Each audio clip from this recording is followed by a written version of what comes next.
स्वागत है मेरे चैनल में आप लोगों का। तो मेरे जितने बड़े भाई बहन माता पिता हैं मैं उनको प्रणाम करना चाहती हूँ और मैं आप लोगों की बहुत ही प्यारा सुहाग सुना रही हूँ। मेरा गाना अच्छा लगे तो वीडियो को लाइक शेयर सब्सक्राइब जरूर करें और प्लीज़ मेरे चैनल को ज़्यादा से ज़्यादा सपोर्ट करें। धन्यवाद।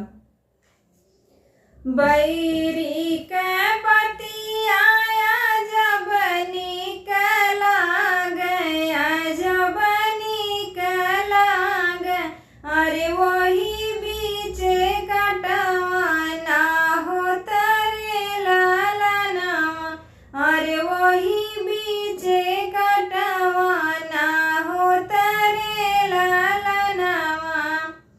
ससुर के बोली आया जब निकला गया, जब निकला गया, अरे वही बीच सासु ना होती रे लालनावा, अरे वही बीच सासु ना होती रे लालनावा।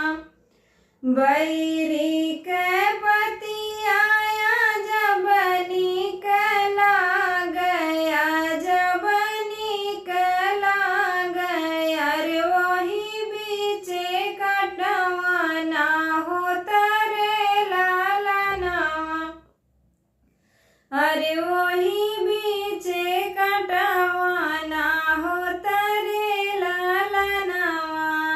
जेठऊ के बोली आया जब निकला गया, जब निकला गया, अरे वही बीच जेठनी ना होती रे लालनावा, अरे वही बीच जेठनी ना होती रे लालनावा।